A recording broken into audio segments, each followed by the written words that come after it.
The cone of silence that descends over LeafLand in season is so impermeable that William Nylander, a Swede and presumptive sports enthusiast, had to be told that Sweden is in a playoff on Friday to qualify for next summer's World Cup. "I'm not aware of that," Nylander said flatly. "Big game. It's against Italy and all." Story continues below advertisement. "He'll have to look out for that," Nylander said, in a tone that suggested he would probably not be looking out for that.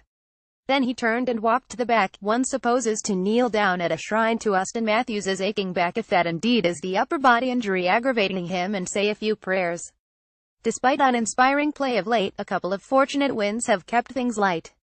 Even Matthews' absence is being treated more like an inconvenience than a crisis. The less said about it, the better. When Mike Babcock was asked about Matthews' scratch from Thursday's practice, the sophomore center's third day off in a row, the coach referred to it as a maintenance day. "I'm not going to give you an update every day," Babcock said. "He's day-to-day. If he's day-to-day, how will you avoid giving an up? Never mind."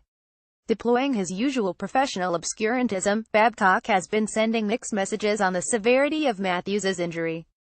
Story continues below advertisement. After Wednesday's win over Minnesota, he didn't have a clue when Matthews might return. Which sounds bad. 12 or so hours later, things had improved too. "It's not serious, but it's something we have to take care of." Which sounds a lot better. The truth is probably where it's usually to be found, somewhere in between. The Leafs play home and away against Boston on Friday and Saturday, followed by a 4-day break.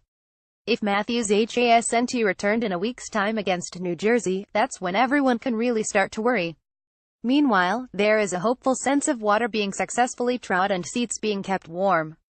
Story continues below advertisement. The training staff laid a folded jersey on Matthews' chair on Thursday, as though he might change his mind at the last minute and get out on the ice. When Patrick Marleau was asked about shifting to the top line to take Matthews' spot against Minnesota, his head rocked back a little. "Oh, I don't know if I was taking his spot," Marleau said, vaguely alarmed. All of the lines were jumbled. Yes, they were, because Marleau had to take Matthews' spot. But semantics matter in hockey, and no one, even someone with Marleau's pedigree, wants anyone to get confused about what's what in the pecking order. If he hadn't made the hierarchy clear enough, the 38-year-old Marleau said, "There's a lot of things I still need to get better at." After 2 remarkable decades in the NHL, the only thing Marleau will still need to work on is figuring out how to fill out his NHLPA pension application when the time comes. All the messaging in this room is done internally, one man to the other under the cone. Nearly a quarter of the way into the season, with the team in fine, if occasionally erratic, form, those signals are strong and steady. In years past, this week would have been the obvious time to have the first of 2 or 3 or 30 Leafs-based public freakouts. Matthews gone, defense lubberly, Frederik Andersen expected to play the role of goalie messiah. It's not sustainable, not at the top level, anyway, but it is somehow working. Of all the things that have changed about this club since the Great Fire of '15, the most important of them appears to be luck. Things that never used to go the Leafs' way suddenly do.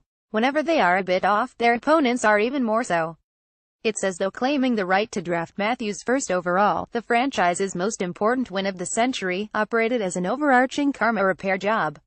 That wheel is now stuck on enlightenment. "It's going to be an interesting weekend for us," said Matt Martin, without the slightest hint of irony. Not so long ago, interesting would have been code for profoundly depressing, or almost certainly the beginning of the end. Not anymore. Who would blame the Leafs for believing they can sustain their advantage against the Bruins, a team more beaten up than they are? And if they don't, let's guess what the message will be then. Predictable dip. A game of ups and downs had to happen sometime. Just wait until Matthews gets back. At this point, there is no losing for the Toronto Maple Leafs. When was the last time they could say that? It is amazing how good vibes beget good results. Maybe there really is something to that positivity stuff, though it also helps if you hit a draft jackpot 3 years in a row. The only person who doesn't seem any more or less buoyant than usual is Babcock.